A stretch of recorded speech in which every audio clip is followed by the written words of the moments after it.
Hello students, welcome to Easy Bio. Our today's topic is tools of recombinant DNA technology.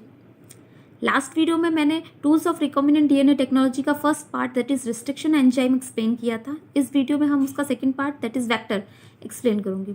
Vector term किसने coin की थी? Joshua Lederberg ने. First time ये term दी थी Joshua Lederberg ने. अब वेक्टर होता क्या है? It is a DNA molecule used as a vehicle to carry our gene of interest into another cell where it can replicated and expressed.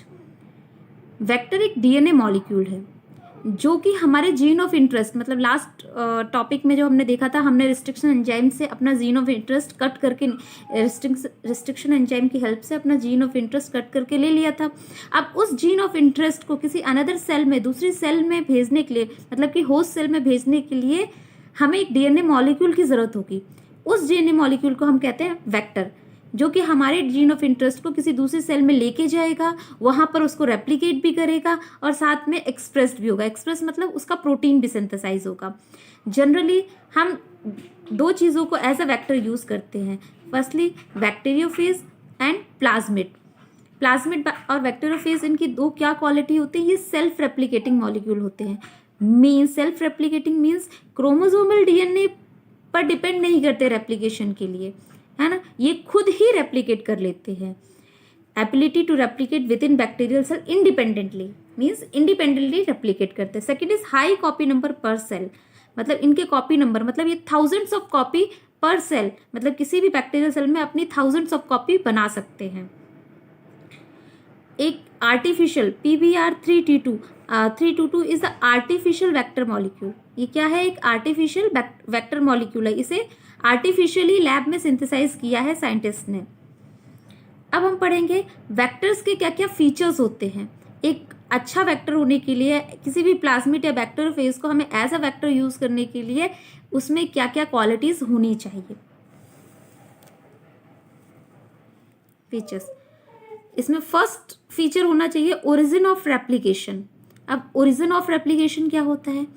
This is a sequence from where replication of DNA starts. किसी भी DNA molecule में एक ऐसी sequence होती है जहां से उसका रेप्लिकेशन स्टार्ट होता है. जनरली वो सीक्वेंस 1 ही होती है किसी भी डीएनए में, जहां से होल डीएनए का रेप्लिकेशन स्टार्ट होता है. तो उस सीक्वेंस को हम कहते हैं ओरिजिन ऑफ रेप्लिकेशन या ORI शॉर्ट में उसे कहते हैं ORI, ओरिजिन ऑफ रेप्लिकेशन. ये सीक्वेंस का होना हमारे वेक्टर मॉलिक्यूल में, इस सीक्वेंस का होना बहुत ही ज़रूरी है. अगर ओरिजिन ऑफ रेप्लिकेशन नहीं होगा तो हमारा जो वेक्टर मॉलिक्यूल है वो होस्ट सेल में जाकर रेप्लिकेट नहीं कर पाएगा, तो हमारा पर्पज़ ही पूरा नहीं होगा. सेकेंडली, ऐसा ओरिजिन ऑफ रेप्लिकेशन होना चाहिए, ऐसे सीक्वेंस होना चाहिए जो कि हाई कॉपी नंबर को सपोर्ट करे, ज़्यादा से ज़्यादा कॉपीज बनाए. Origin supports high copy number. Okay, then second feature है सिलेक्टेबल मार्कर्स. सिलेक्टेबल मार्कर्स पढ़ने से पहले हम एक टर्म पढ़ेंगे, ट्रांसफॉर्मेशन. ट्रांसफॉर्मेशन क्या होता है? It is a procedure through which a piece of DNA is introduced in a host bacterium. ये वो प्रोसेस है जिसमें एक पीस ऑफ डीएनए, किसी डीएनए का पीस, सपोज हमारा जो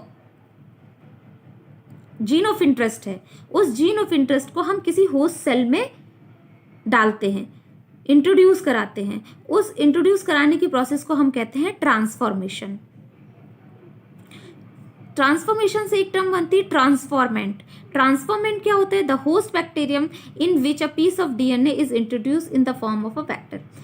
ये जो प्रोसेस हमने पढ़ी ट्रांसफॉर्मेशन, इसमें हम होस्ट डीएनए में कोई एक जीन इंट्रोड्यूस करा रहे हैं, हमारा जीन ऑफ इंटरेस्ट.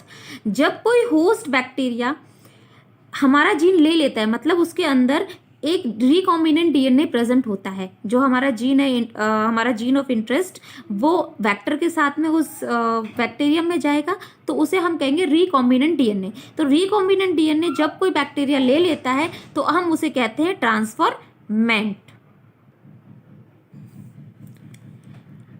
अब जो सेल्स में वेक्टर मॉलिक्यूल्स नहीं आ पाता है, मतलब रिकॉम्बिनेंट डीएनए मॉलिक्यूल्स इंसर्ट नहीं हो पाता है, उसे हम कहते हैं नॉन ट्रांसफॉर्मेंट. अब हम आते हैं सेलेक्टेबल मार्कर्स पर. सेलेक्टेबल मार्कर्स क्या होते हैं? Selectable markers selectable markers help in identifying and eliminating non transformant and selectively permitting growth of transformant. मतलब जब हम ट्रांसफॉर्मेशन की प्रोसेस करते हैं, रिकॉम्बिनेंट डीएनए को अपने होस्ट सेल में इंट्रोड्यूस करवाते हैं, तो किस में गया है किस में नहीं गया है, मतलब ट्रांसफॉर्मेंट और नॉन ट्रांसफॉर्मेंट को आइडेंटिफाई करने में हेल्प करते हैं। और selectively permitting the growth of transformant, मतलब जो ट्रांसफॉर्म हो चुके हैं, जो ट्रांसफॉर्मेंट्स हैं, उन्हीं की ग्रोथ को वो परमिट करता है। मतलब हम इससे सेलेक्ट कर पाते हैं कि कौन सी बैक्टीरिया में हमारा जीन ऑफ इंटरेस्ट गया है और नहीं, किस में नहीं गया है, तो उनको एलिमिनेट करके साइड कर देते हैं और जिनमें गया है उनकी ग्रोथ सिर्फ कराते हैं। Now example of selectable markers, gene encoding resistance to antibiotics such as ampicillin, chloramphenicol, tetracycline और kanamycin are useful selectable marker for E coli. Antibiotic resistance genes हैं सच एज एम्फिसिलिन, ये क्लोरोएम्फेनिकोल, टेट्रासाइक्लिन, इसको हम as a selectable marker use करते हैं इन E coli में। Normal E coli में कोई भी रेजिस्टेंस नहीं होता एंटीबायोटिक के अगेंस्ट। ये सारी चीज़ें हमने, ये सारे रेजिस्टेंस हमने आर्टिफिशियली डिज़ाइन किए हैं, तो इसे हम as a selectable marker use करते हैं। नेक्स्ट फीचर होता है cloning sites. Vector need to have single और very few recognition site for commonly use restriction enzymes. मतलब वेक्टर्स में बहुत ही कम क्लोनिंग साइट्स होनी चाहिए। जनरली सिंगल होनी चाहिए तो सबसे अच्छा है, और बहुत ही कम होनी चाहिए। सपोज ऐसा क्यों, क्लोनिंग साइट क्या होता है, सपोज ये वेक्टर है, वेक्टर में हम EcoRI1 रिस्ट्रिक्शन एंजाइम से कट कराने वाले हैं, तो EcoRI रिस्ट्रिक्शन एंजाइम की साइट्स अगर सिंगल साइट होगी तो प्लाज्मिड हमेशा यहीं से कट होगा, यहीं पर हमारा जीन ऑफ इंटरेस्ट इंसर्ट होगा और लाइगेट हो जाएगा, तो इसको हम कहेंगे only one cloning site. Suppose किसी वेक्टर में एक से ज़्यादा क्लोनिंग साइट्स प्रेजेंट है, तो जब हम रिस्ट्रिक्शन एंजाइम से वर्क कराएंगे तो इसके 1 2 3 4 फ्रेगमेंट्स हो जाएंगे। और 4 फ्रेगमेंट्स होने के बाद में ज़रूरी नहीं है कि ये 4 फ्रेगमेंट्स को जब हम लाइगेट करें तो जीन ऑफ इंटरेस्ट हमारा यहाँ भी लाइगेट हो सकता है, यहाँ भी लाइगेट हो सकता है, यहाँ भी, यहाँ भी। तो ये प्रोसीजर बहुत ही ज़्यादा कॉम्प्लिकेटेड हो सकती है और गलत भी हो सकती है। इसीलिए जनरली क्लोनिंग साइट्स हमेशा 1 या 2 होनी चाहिए, इससे ज़्यादा नहीं होनी चाहिए। नेक्स्ट एक प्रोसेस आती है इंसर्शनल इनएक्टिवेशन। ये क्या होता है insertional inactivation? In this process a fragment of foreign DNA is made to insert into a restriction site inside a gene, hence causing the gene to turn non-functional or inactivated state। मतलब हम vector में अपने gene of interest को ऐसी जगह insert करेंगे जहाँ पर कोई जीन है जिसकी प्रोटीन नॉर्मल जीन की प्रोटीन प्रोड्यूस करते हैं। जब हम उसके बीच में अपना जीन इंसर्ट कर देंगे तो उस जीन से जो प्रोटीन बनने वाली होती है वो प्रोटीन नहीं बन पाएगी, मतलब कि उस जीन को इनएक्टिवेट हो जाएगा, वो जीन क्या हो जाएगा, इनएक्टिवेट हो जाएगा। तो इस प्रोसेस को हम कहते हैं इंसर्शनल इनएक्टिवेशन। इस प्रोसेस को मैं आपको समझाती हूँ। सपोज ये एक वेक्टर है,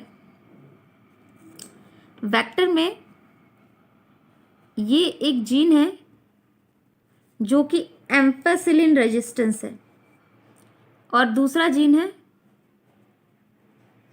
ये टेट्रासाइक्लिन रेजिस्टेंस है।